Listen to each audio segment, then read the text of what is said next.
आइए आज हम लोग देखते हैं भारत का प्रवाह तंत्र, ड्रेनेज सिस्टम। कैसे भारत में जो रिवर का फ्लो है, ड्रेनेज क्या है, ये कैसे, इनके बारे में आज हम जानकारी लेते हैं। भारत का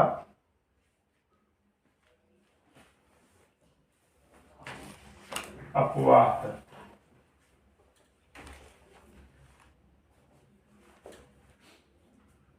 तो सबसे पहले चीजें हम जाने समझते हैं कि जो भारत का ये पार्ट है, भारत के मानचित्र, सबसे पहले इधर देख लेते हैं ड्रेनेज क्या है।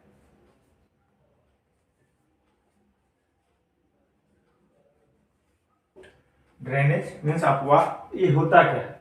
ये रिवर का फ्लो ऑफ रिवर, नदी का जो बहने की प्रक्रिया है उसे हम ड्रेनेज कहते हैं। जो एक वेल डिफाइंड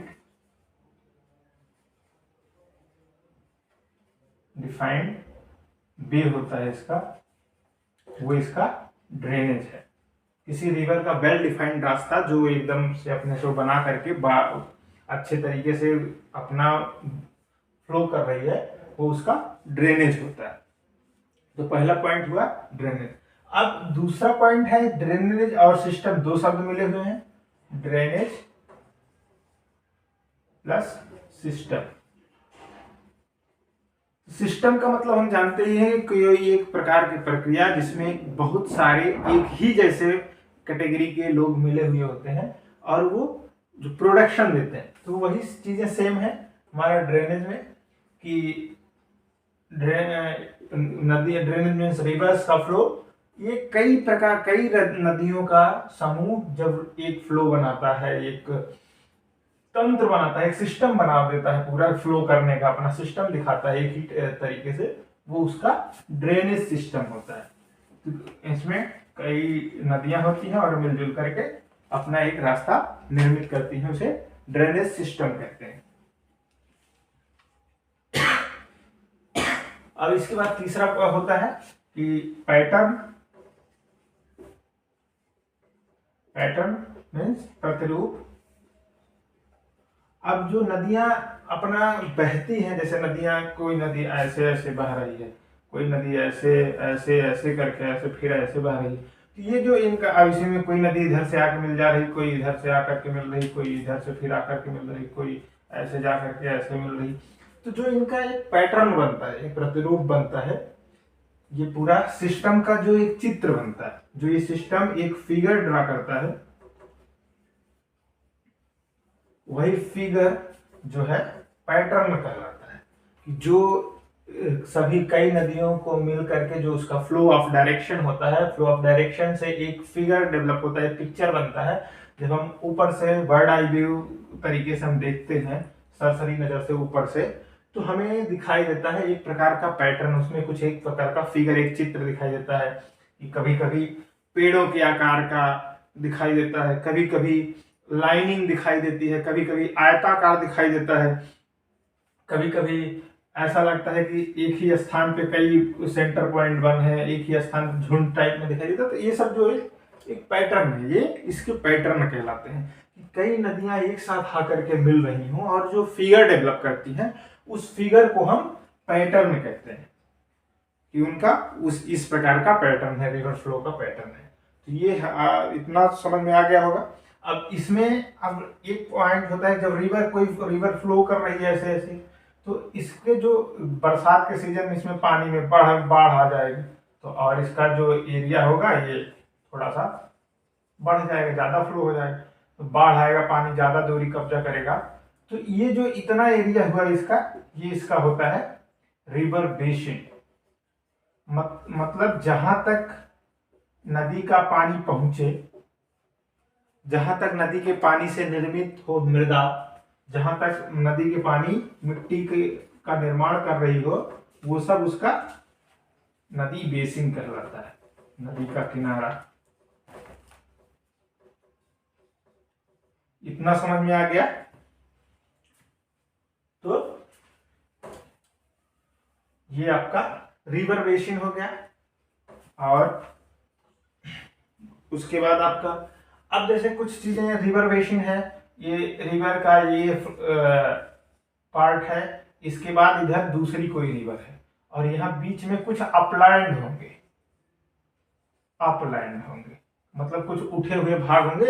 जैसे खेतों में हम मेड़ बनाते हैं कि खेत है ये पूरा हमारा, और इसमें ऐसे ऐसे मेड़ बना रहता है, ऐसे ऐसे फिर ऐसे, तो ऐसे ही ये मेड़ क्यों बनाया जाता है? मेड़ ये दर्शाता है कि ये दूसरे का है, ये दूसरे का है, ये इसमें दूसरे का अधिकार है, इसमें दूसरे का अधिकार। वैसे ही इनका भी एक अधिकार क्षेत्र होता है जिसे हम कहते हैं कैचमेंट एरिया।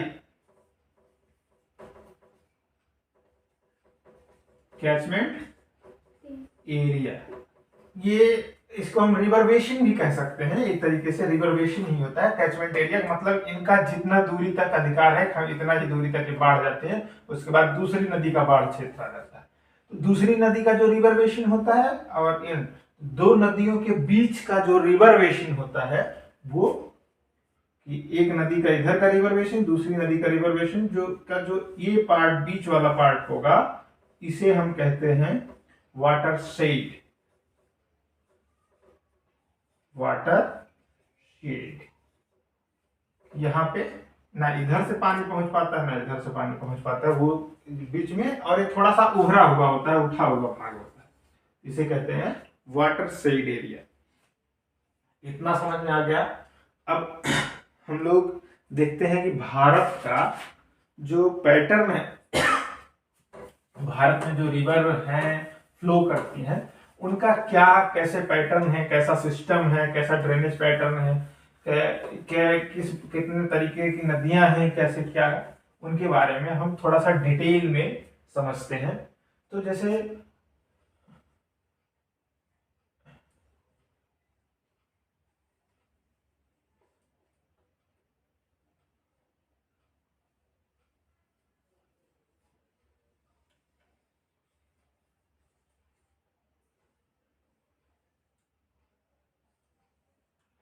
ये समझिए भारत का मानचित्र है, और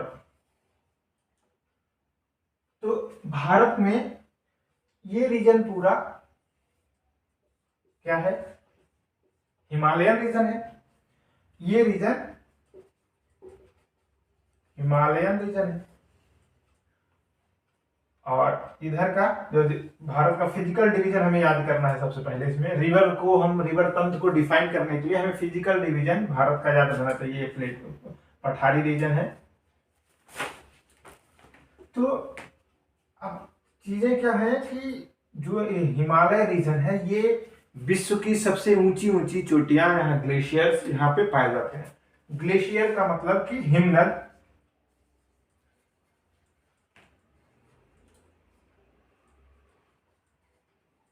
हिमनद मतलब बर्फ की नदियां जिन्हें हम कहते हैं, वो यहाँ पे बहुत ज्यादा मात्रा में बहुत बड़े बड़े ग्लेशियर्स पाए जाते हैं। तो इसलिए हम पूरे भारत को दो भागों में बांट देते हैं। जो हिमालय से निकलने वाली नदियां होती हैं वो, उन्हें हम उत्तर भारत की नदियां कह देते हैं, रीजन वाइज उत्तर भारत की नदियां।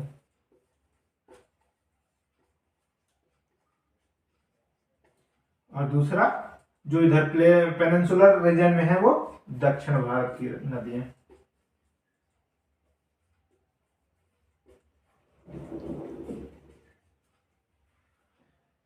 वैसे जो नॉर्दर्न नदियां हैं ये नॉर्थ साइड में इतना में ही उनका जो फ्लो क्षेत्र होता है, इधर दक्षिणी भाग वालों की इतने में ही इधर इनका फ्लो क्षेत्र होता है। तो ये इनके बहाव के अनुसार हमने इनको दो भागों में डिवाइड कर दिया कि एक उत्तर भारत की नदियां, या इन्हें हम कह सकते हैं हिमालयी नदियां, और दूसरा दक्षिण भारत की नदियां, या इन्हें पठारी नदियां कह सकते हैं। तो उसके बाद और एक दूसरा बेसिस है कि ये तो था कि फिजिकल रीजन के आधार पर इनका डिवीजन। दूसरा ये है कि इनका जो डिपोजिशन होता है, जहां ये जाकर के गिरती हैं, तो कुछ इधर से जो हिमालय वाली नदियां निकल के आती हैं वो आके बे ऑफ बंगाल में गिरती हैं। बे ऑफ बंगाल में मतलब पूर्व दिशा में बहने वाली नदियां, दिशा में बहने वाली नदियां। और इधर से कुछ नदियां आकर के अरब सागर में गिरती हैं, तो वेस्टर्न डायरेक्शन में बहने वाली नदियां, डायरेक्शन फ्लो। जो पश्चिम दिशा में बहने वाली नदियां होती हैं उनका एक अलग डायरेक्शन होता है। तो ये हुआ कि उनके फ्लो, डायरेक्शन ऑफ फ्लो के आधार पे हम उनका क्लासिफाई करते हैं कि पूर्व दिशा में बहने वाली नदियां और पश्चिम दिशा में बहने वाली नदियां, ये दो प्रकार की हो गई। अब आइए हम समझते हैं भारत का जो नदी तंत्र है, जो स्पेशली हम लोगों को पढ़ना है जिस बे में, उस बे में भारत में नदी तंत्र कैसे डिफाइन होता है, उनके बारे में हम थोड़ा सा देखते हैं कि है क्या सिस्टम नदियों का।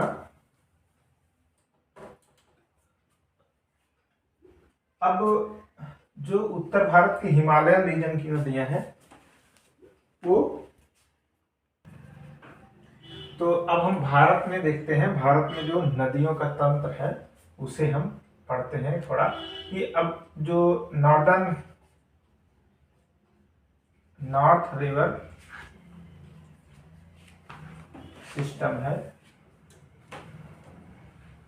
नॉर्थ रिवर सिस्टम और साउथ रिवर सिस्टम,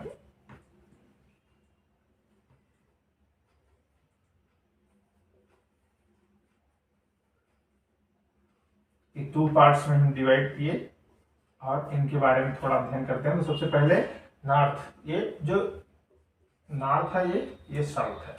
तो हम नॉर्थ में NRS, इसको short form north river system है, इसको हम मुख्य रूप से 3 पार्ट्स में डिवाइड करते हैं। एक पार्ट ये, फिर एक पार्ट ये, 1, 2 और 3। तो पहला हुआ Indus river system,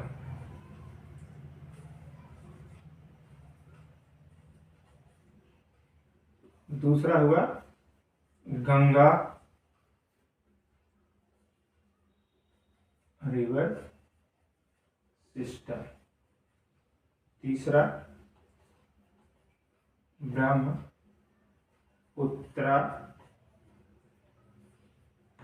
river system. ये 3 पार्ट्स हुआ। इधर का जो है ये इंडस रिवर सिस्टम है, इधर गंगा रिवर सिस्टम, इधर ब्रह्मपुत्र रिवर सिस्टम। अब हम इनके बारे में एक एक करके थोड़ा सा डिटेल अध्ययन करते हैं। सबसे पहले हम आते हैं, देखते हैं कि अभी जो है संगम प्रयागराज का मेला चल रहा है, माघ मेला। तो सबसे पहले हम गंगा रिवर को शुरू करते हैं। गंगा रिवर सिस्टम देखते हैं गंगा नदी कैसे है। बहुत सारे लोगों का सवाल आया कि गंगा नदी के बारे में थोड़ा सा डिटेल में बताया जाए, तो हम आज गंगा नदी के बारे में डिटेल में चर्चा करेंगे। आप लोग ध्यान से आइए, देखिए, फिर इसमें क्या डिस्कस करते हैं कि गंगा रिवर कहाँ से ओरिजिन हुआ, कैसे, क्या क्या है, क्या पूरा इसमें सारा डिस्कस हम लोग करते हैं। तो अब थोड़ा सा आप लोग अपना एटलस खोल लीजिए मैप, और उसमें मैप मिलाते चलिएगा। गंगा रिवर सिस्टम,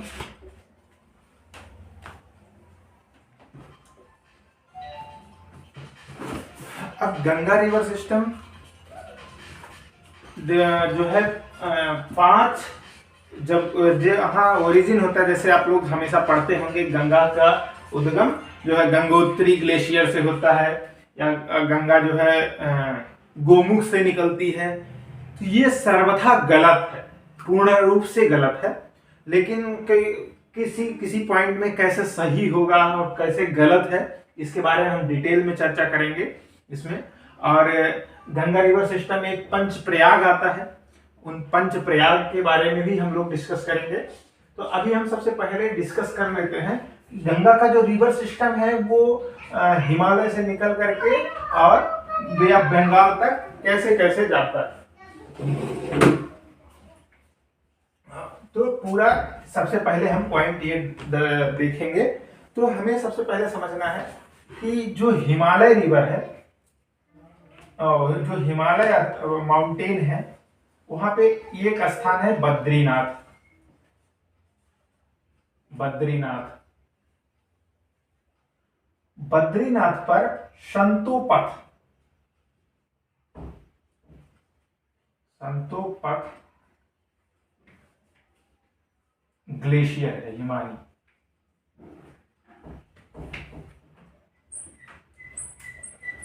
हिमालय पे बहुत सारे हिमानी है, ग्लेशियर्स हैं।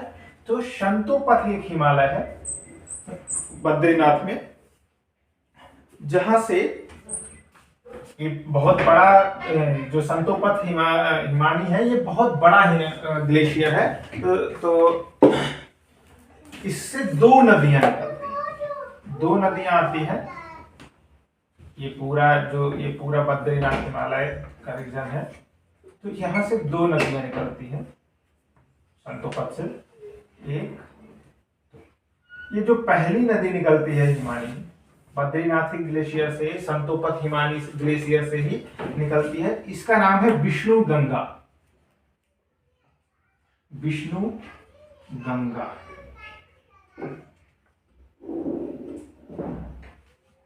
क्योंकि ये भी पंचप्रयाग नहीं डिस्कस करते हैं अभी, पहले सिंपल सी चीजें, पहले हम गंगा रिवर तंत्र समझ लेते हैं, फिर बताते हैं आपको।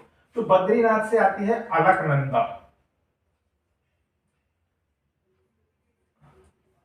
अलकनंदा, अलकनंदा रिवर बद्रीनाथ से संतोपथ हिमानी से निकलती है। और एक दूसरा हिमालय है इधर, हिमानी है, ग्लेशियर है, गंगोत्री, गंगोत्री यहां से निकल के आती है भागीरथी।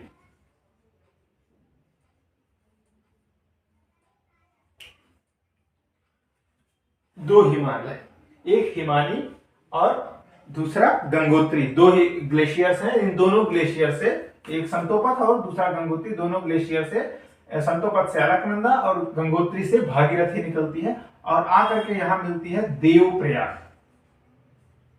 देवप्रयाग उत्तराखंड में आकर के मिलती है और तब इसका नाम होता है गंगा। यहां पे इसे हम गंगा नाम देते हैं। इससे पहले ये दोनों अलग अलग नदियां रहती हैं। तो गंगा कहां से निकल रही है, अब आप देख लीजिए इसमें, देवप्रयाग से गंगा नदी बन रही है, ना कि गंगोत्री ग्लेशियर से, ना कि अलकनंदा से। लेकिन जो हमारे धर्म ग्रंथ या शास्त्र जो कहते हैं कि गंगा का पुराना मतलब दूसरा नाम भागीरथी है, और शास्त्रों में ये वर्णन भी है कि गंगा को धरती पर कौन लाया था। तो महाराजा रामचंद्र जी के पूर्वज भागीरथ थे, जो बहुत दिनों तक तपस्या करने के बाद शंकर जी को प्रसन्न करके, और विष्णु जी को और शंकर जी को दोनों को प्रसन्न करके फिर गंगा को धरती पे लाए थे।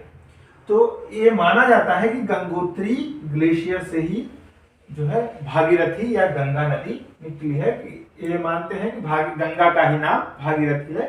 लेकिन जो भूगोल का विवेचना है, भूगोल के आधार पे, कि जब दो नदियों का जो गहराई होती है वो बराबर हो, तो और वो मिलती हो, जब दो बराबर गहराई वाली नदियां एक स्थान पे मिलती हो, तो वहां से हम उस तीसरा नाम दे देते हैं, उसे अलग नाम देते हैं। तो अलकनंदा की गहराई और भागीरथी की गहराई लगभग सेम है। इस कारण से हम देवप्रयाग में जब ये दोनों मिलती हैं, तो इनसे एक अलग नदी का नाम दे देते हैं, गंगा नदी। अब यहां से गंगा नदी फ्लो करती है।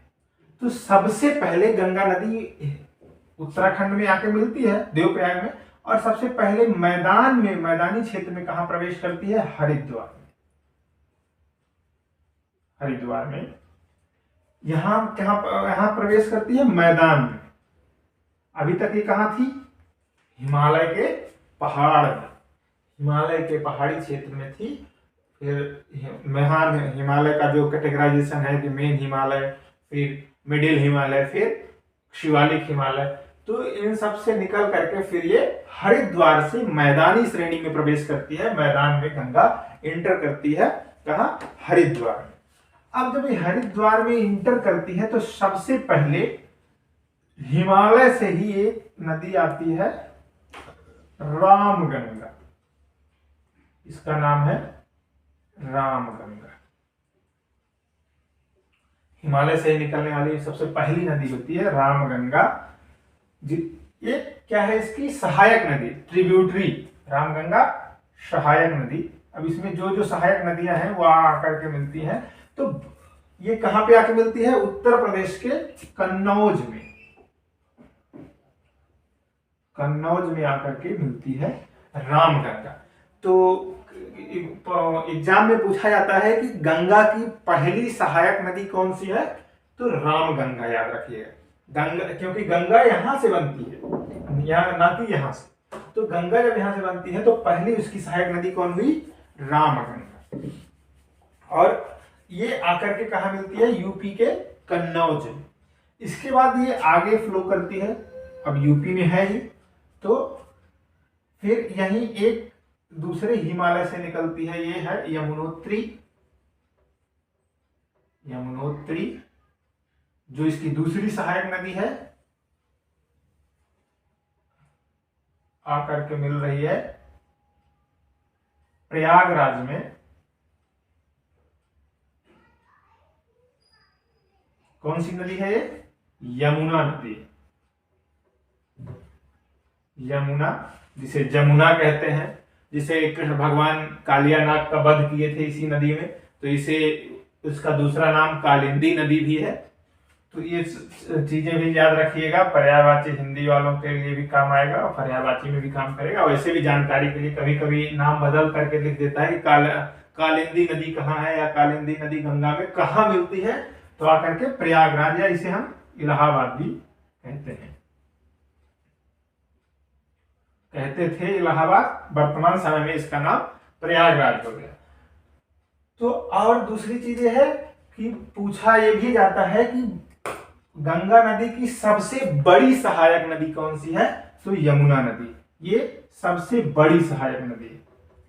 गंगा की सबसे बड़ी सहायक नदी, ट्रिब्यूटरी जो है, longest tributary of the Ganga, that is Yamuna. और first tributary of Ganga Ramganga. इसके बाद आगे मूव करते हैं, जब गंगा इसके बाद आगे बढ़ती है तो ये थोड़ा सा तिरछा इधर लिखना पड़ेगा, प्रयाग। अब ये मूव कर रही है, आगे बढ़ रही है, तो यहां से, यहां एक लेक है, झील,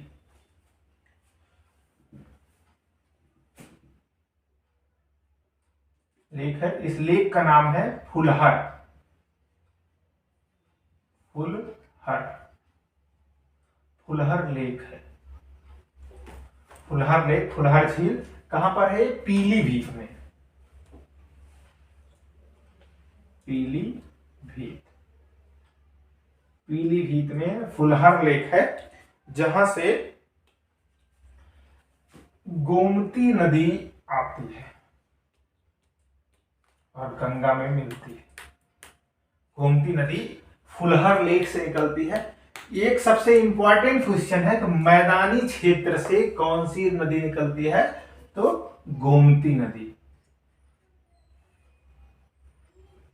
गोमती रिवर प्लेन एरिया से निकलती है, प्लेन एरिया से, और फुलहर लेक से, फुलहर झील से निकलने वाली गोमती नदी ये आके गंगा में कहा मिलती है, गाजीपुर, ये आके गंगा में गाजीपुर में मिलती है, गंगा से। अब इसके बाद अगली जो ट्रिब्यूटरी है, फिर गंगा आगे बढ़ती है और इधर नीचे से अमरकंटक से निकल करके, यह है अमरकंटक, अमरकंटक, यहां से सोन नदी निकलती है,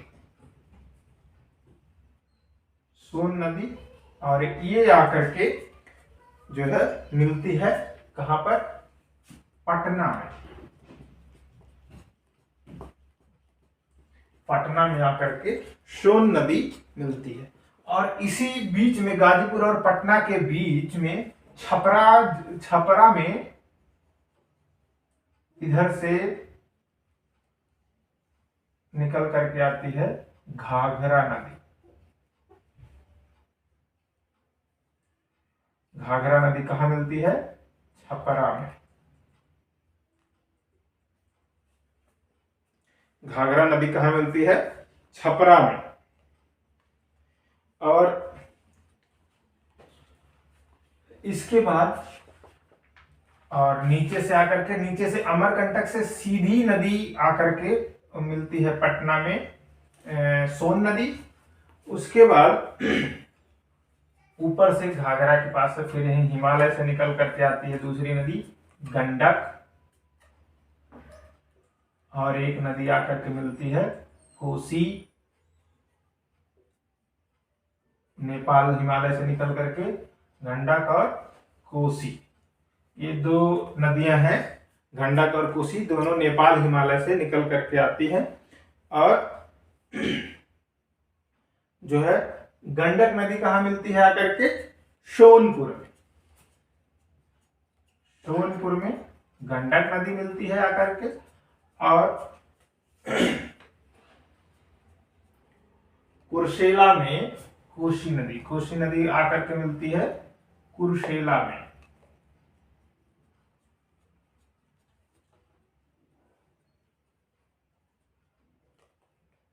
कुर्सेला, कुर्सेला में आकर के कोसी नदी गंगा से मिलती है।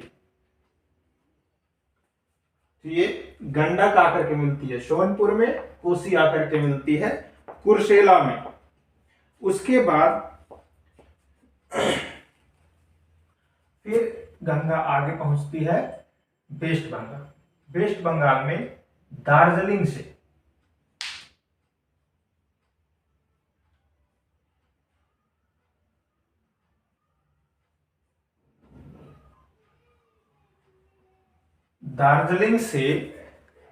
महानंदा नदी निकल करके आती है। दार्जिलिंग क्षेत्र से महानंदा नदी आकर के निकल के आती है, और जो गंगा से मिलती है कहां पर? फरक्का में। फरक्का,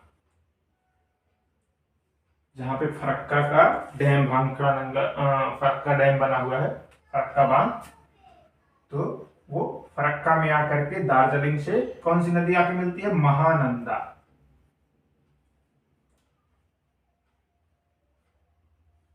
ये गंगा की सबसे लास्ट ट्रिब्यूटरी है, अंतिम लास्ट ट्रिब्यूटरी है महानंदा। फर्स्ट ट्रिब्यूटरी है रामगंगा। ट्रिब्यूटरी मीन सहायक नदी, और सबसे लॉन्गेस्ट ट्रिब्यूटरी है यमुना। आकर के ये महानंदा मिलती है फरक्का में गंगा नदी से। उसके बाद फिर गंगा यहां से आगे मूव करती है और ये दो भागों में बट जाती है। एक हुगली हो जाती है, हुगली यहां से कोलकाता के क्षेत्र में पहुंचती है। तो कोलकाता में गंगा हुगली नदी के रूप में डिवाइड हो जाती है। दूसरा पद्मा, ये बांग्लादेश में इंटर कर जाती है। ये क्षेत्र बांग्लादेश में आता है। बांग्लादेश में गंगा को क्या कहते हैं? पद्मा नाम से जानते हैं। कहां? बांग्लादेश में। बांग्लादेश में, बांग्लादेश में गंगा को पद्मा नाम से जानते हैं। और ये हुगली, और हुगली यहां से टू पार्ट्स में डिवाइड होती है। तो और इस हुगली की एक सहायक नदी है दामोदर। दामोदर सहायक नदी है हुगली की, जो कहां से निकलती है? ये छोटा नागपुर के पठार से निकलती है। ये छोटा नागपुर का पठार है, पुर का पठार, वहां से दामोदर नदी निकलती है और आकर के हुगली नदी की सहायक नदी बन जाती है। और जो हुगली आकर के फिर इधर से बे ऑफ बंगाल में मिल जाती है।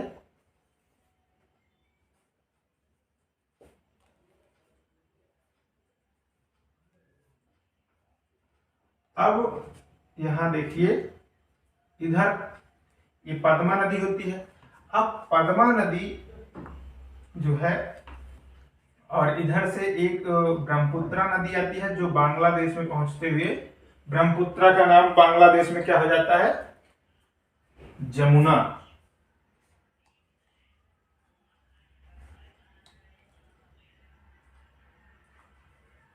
जमुना रिवर बांग्लादेश में से जमुना कहते हैं। जब जमुना और पद्मा, पद्मा गंगा नदी को कहते हैं बांग्लादेश में और ब्रह्मपुत्रा को जमुना कहते हैं, जब दोनों ये आकर के यहाँ पे मिलती हैं, और यही बांग्लादेश की भी एक छोटी सी नदी आती है, इसे मेघना नाम है इसका, मेघना। और इसी के कारण आकर के जब यहाँ आकर के अपना डेल्टा बनाते हुए कैसे भी ऐसे ऐसे ट्रिब्यूटरी के रूप में आकर के जो है मिल जाते हैं इसमें बे ऑफ बंगाल में, और इसका नाम तब हो जाता है मेघना। हमेशा यही पूछा जाता है कि जमुना और पद्मा अर्थात गंगा और ब्रह्मपुत्रा दोनों जब बांग्लादेश में मिल जाती हैं और एक हो जाती हैं तो उनका नाम क्या होता है, मेघना।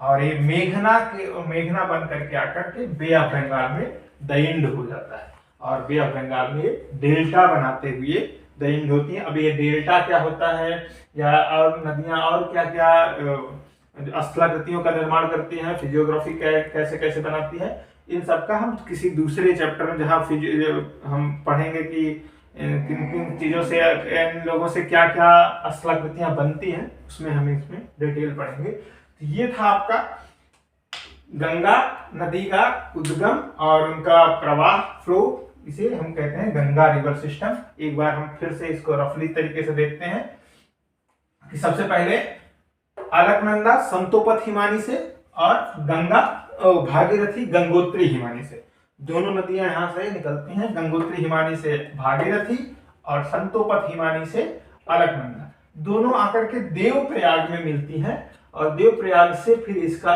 एक धारा हो जाती है जिसका नाम है गंगा। देवप्रयाग में इसका नाम गंगा हो जाता है और ये हरिद्वार से जो है मैदानी क्षेत्र में प्रवेश करती है, भारत के मैदानी पार्ट्स में, और आकर कन्नौज में इसकी सबसे पहली ट्रिब्यूटरी, फर्स्ट ट्रिब्यूटरी रामगंगा आकर के इससे ज्वाइन करती है।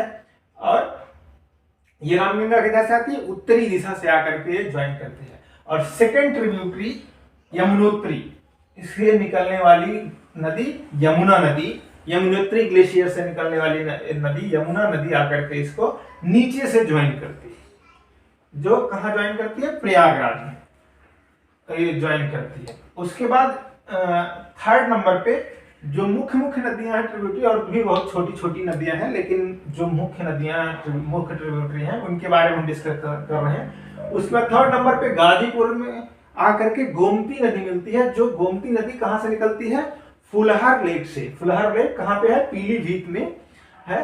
पीलीभीत वही क्षेत्र है जहां से वरुण गांधी और मेनका गांधी बारी बारी से पलट करके चुनाव लड़ते हैं। इस समय वरुण गांधी हैं, जहां से वरुण गांधी पीलीभीत के चुनाव क्षेत्र से ही उन्होंने भाषण दिया था, जिसके बाद उन्हें उनके ऊपर मायावती गवर्नमेंट ने रासुका लगा दिया था। तो वही क्षेत्र है पीलीभीत। तो यहाँ पे जो है पीलीभीत के फुलहर लेक से गोमती नदी निकलती है और आकर के गाजीपुर में गंगा नदी से मिल जाती है।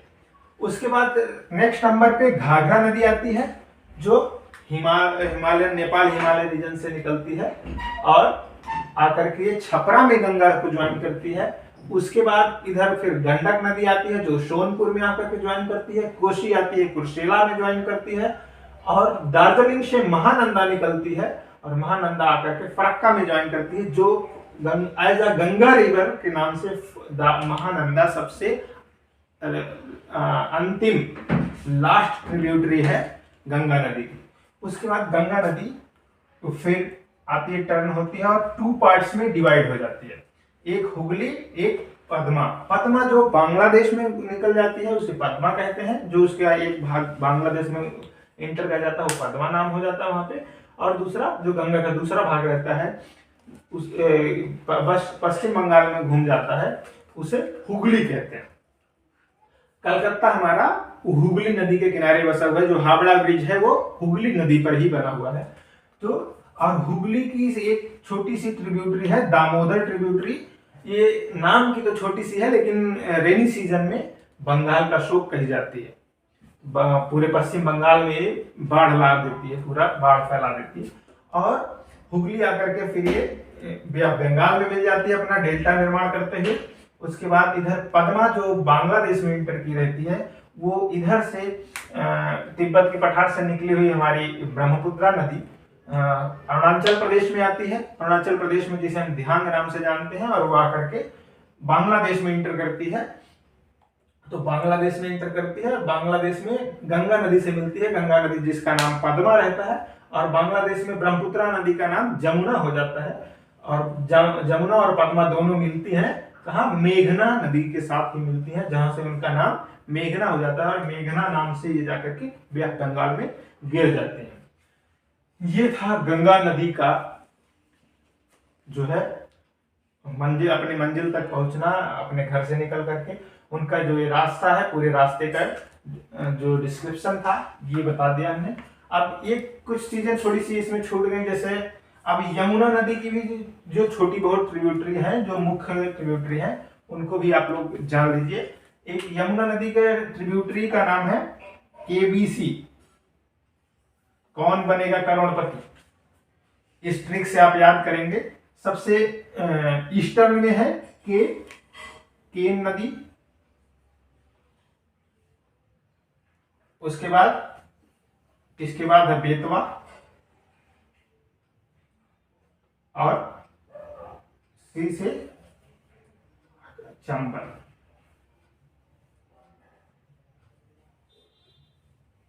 अब इनके बारे में हम थोड़ा थोड़ा जान लेते हैं। ईस्ट टू वेस्ट, ये है ई टू वेस्ट।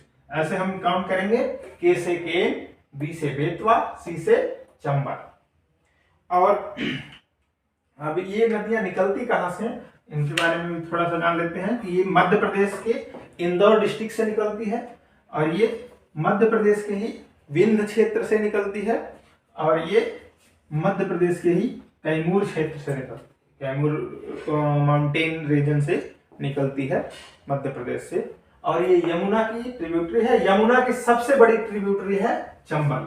यमुना की सबसे, जैसे यमुना गंगा की सबसे बड़ी ट्रिब्यूटरी है, वैसे ही चंबल यमुना की सबसे बड़ी ट्रिब्यूटरी है। और जो भारत में जो नॉर्दर्न प्लेन में सबसे ज्यादा रेवेंसेस पाए जाते हैं, जिन्हें हम कहते हैं कि रेवेंसेस मतलब हिंदी में खड्ड, जो बहुत बड़े बड़े खड्ड होते हैं। जैसे आपने मूवी में देखा होगा पान सिंह तोमर मूवी में, तो पान सिंह तोमर मूवी में वो छिपता है जाकर, तो बीहड़ जिसे कहते हैं, बीहड़ खड्ड या बीहड़।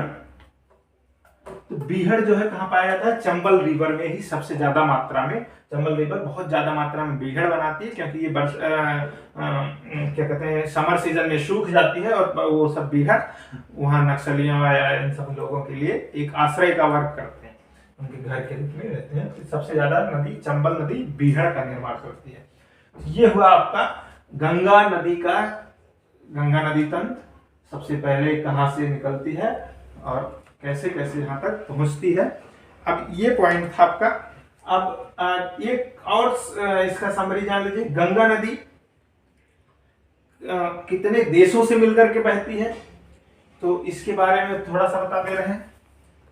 एक तो भारत से बहती है, क्योंकि भारत के गंगोत्री और इससे निकल करके देवप्रयाग ये सब क्षेत्र भारत में ही है, तो भारत देश से होकर के बहती है। और दूसरा बांग्लादेश, तो दो देशों से मिलकर के बहती है, भारत और बांग्लादेश, दो देश मिलकर के बहती है। और राज्य कितने? 5 राज्य, 2 देश कंट्रीज, 2 कंट्रीज को टच करती है, और 5 स्टेट को। कौन कौन से? पहला यूके, यूके मीन्स उत्तराखंड, फिर यूपी उत्तर प्रदेश, उत्तर प्रदेश के बाद आएगा आपका बिहार, बिहार के बाद झारखंड, और उसके बाद वेस्ट बंगाल। ये पहले जो है 3 ही राज्यों से होकर के गुजरती थी, लेकिन यूपी से अलग हुआ उत्तराखंड, बिहार से अलग हुआ झारखंड, इससे 2 राज्य और बढ़ गए, 3 2 5, 5 राज्यों से होकर के बहती है। गंगा नदी की लंबाई 2525 किलोमीटर है।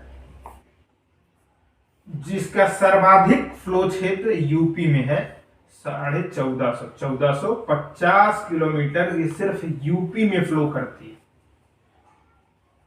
1450 किलोमीटर इसका जो रनवे है, रनवे मीन्स फ्लोवे, वाटरवेज का फ्लोवे, वो सबसे ज्यादा यूपी में है और सबसे कम क्षेत्र है झारखंड, लगभग 80 किलोमीटर के आसपास झारखंड में। तो ये था हमारा गंगा रिवर सिस्टम। अब हम आते हैं, अभी हमने डिस्कस किया था एक पार्ट पंचप्रयाग, इसे आप लोग अच्छे से स्क्रीनशॉट करके आप बैक करके अपना देखिए, और हम आते हैं डिस्कस करते हैं थोड़ा सा पंचप्रयाग क्या है। आज गंगा नदी को एकदम गंगा नदी की बाल की खाल उधेड़ देंगे हम लोग।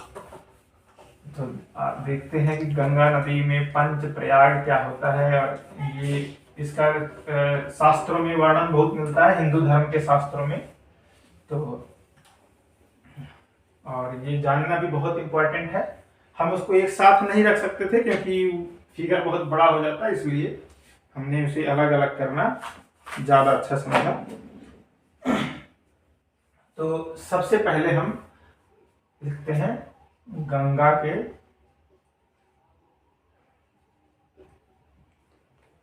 पंच Prayag. What is the meaning of Prayag? Prayag का मतलब क्या होता है? संगम, या प्रयाग संगम कहते हैं इसे। संगम मतलब जहां एक से अधिक, मतलब दो या दो से अधिक लोग, दो से अधिक लोगों का मिलना,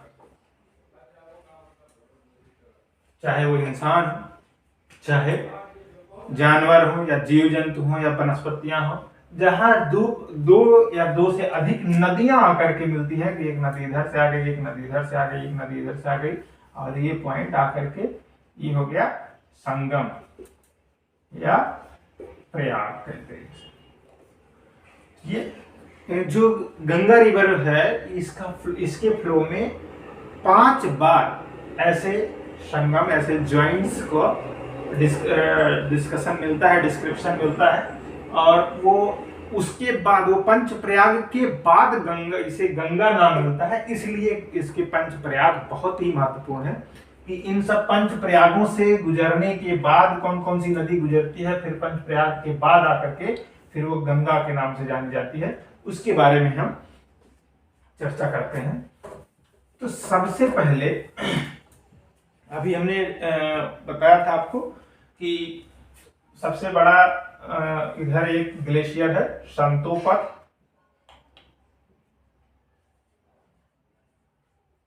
संतोपत कहां पे है? बद्रीनाथ।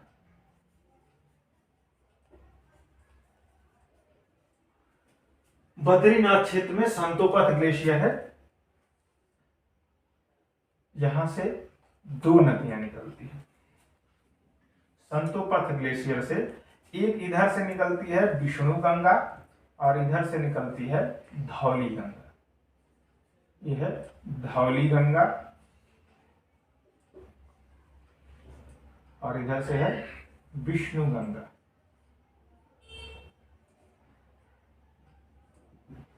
अब धौली गंगा और विष्णु गंगा, इन दोनों की गहराई लगभग सेम होती है, एक ही ग्लेशियर से निकलती हैं, स्पीड, फ्लो, वाटर क्वांटिटी सब कुछ लगभग सेम होता है। इस कारण से ये आकर के जहां मिलती हैं वहां से एक नई रिवर का निर्माण कर देती हैं। तो अब जहां मिलती हैं इसका नाम है विष्णु प्रयाग।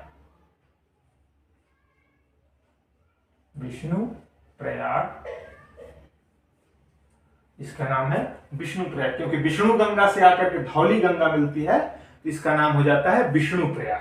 पहला, ये पहला प्रयाग है, पंच प्रयाग का पहला प्रयाग विष्णु प्रयाग। विष्णु प्रयाग से अब ये आगे बढ़ती है, और विष्णु प्रयाग से इस नदी का नाम बदल जाता है। हमने बताया क्योंकि ये दोनों सेम है, तो इस कारण से इसका नाम बदल जाता है और नाम हो जाता है अलकनंदा। अलकनंदा। अब अलकनंदा में थोड़ा सा आगे बढ़ने पर इधर से एक नदी आती है नंदाकिनी।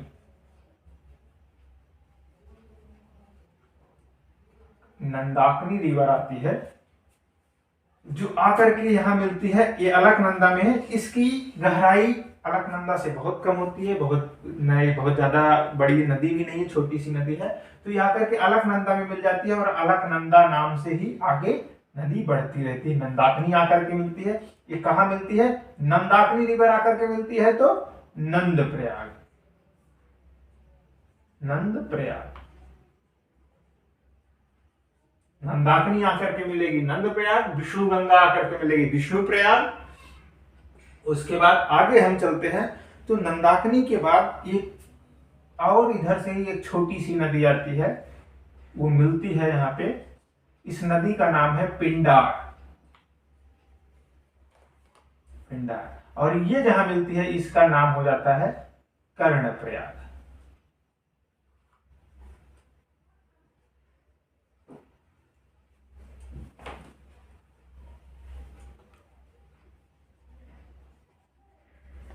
कर्णप्रयाग, तो पिंडार रिवर आकर के मिलती है कर्णप्रयाग पे, नंदाकिनी रिवर आकर के मिलती है नंदप्रयाग पे, और विष्णु गंगा आकर के धौली गंगा से मिलती है विष्णु प्रयाग पे। कितने प्रयाग हो गए? 1 2 3, 3 प्रयाग हो गए। अब उसके बाद ये अलकनंदा के नाम से ही अभी आगे बढ़ती है यहाँ पे, और एक इधर केदारनाथ से। केदारनाथ नाम तो सबने सुना ही होगा। केदारनाथ वैसे भी बहुत फेमस है, भगवान शिव का मंदिर है वहां पे, बहुत प्रसिद्ध। तो केदारनाथ से एक रिवर निकलती है, ये आकर के यहां मिलती है। इस रिवर का नाम है मंदाकिनी।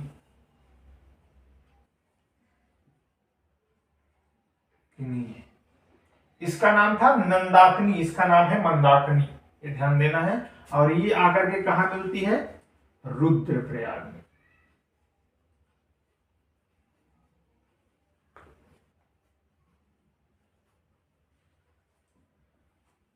रुद्रप्रयाग में आकर के मिलती है। तो ये चौथा प्रयाग हो गया। अब उसके बाद ये मंदाकिनी भी अलकनंदा से छोटी है, तो ये भी अभी भी ये अलकनंदा नाम से ही आगे बढ़ती है। और अब जो है यहाँ दूसरा जो ग्लेशियर है, ये भी ग्लेशियर था, तो ये दूसरा ग्लेशियर है गंगोत्री ग्लेशियर।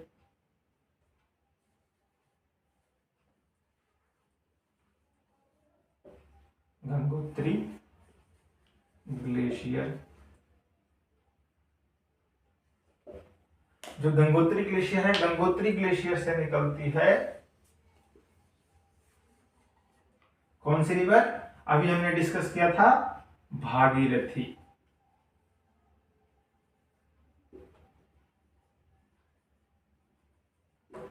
भागीरथी नदी आकर के, भागीरथी रिवर आकर के फ्लो करती है और आकर के मिलती है कहां पे? देवप्रयाग।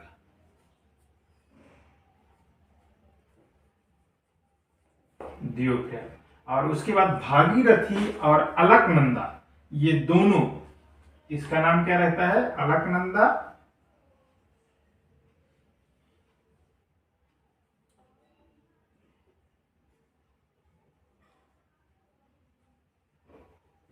अलकनंदा और इसका नाम भागीरथी। अलकनंदा और भागीरथी दोनों की गहराई और वाटर क्वांटिटी लगभग सेम रहती है। इस कारण से यहां से इस नदी का नाम चेंज हो जाता है और इसका नाम हो जाता है गंगा रिवर। तो गंगा रिवर कहां से बनती है? देवप्रयाग से। और ये हो गए आपके 5 प्रयाग, फर्स्ट, सेकेंड,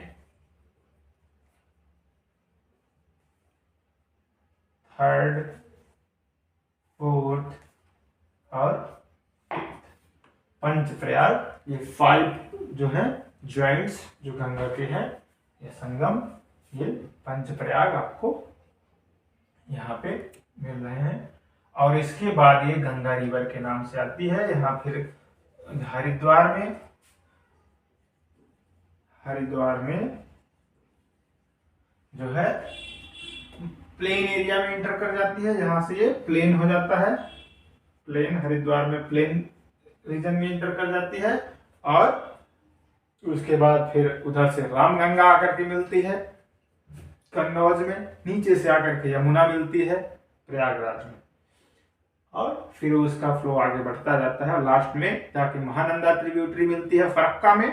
उसके बाद वो टर्न होकर के हल्का सा 2 भागों में बढ़ जाती है, एक हुगली में एक पद्मा में, और जाकर के पद्मा फिर उधर जाके जमुना से मिलने के बाद मेघना बन करके बंगाल की खाड़ी में गिरती है, और हुगली जाकर के इधर से जाके गिरती है। इस प्रकार से ये गंगा नदी रिवर सिस्टम था।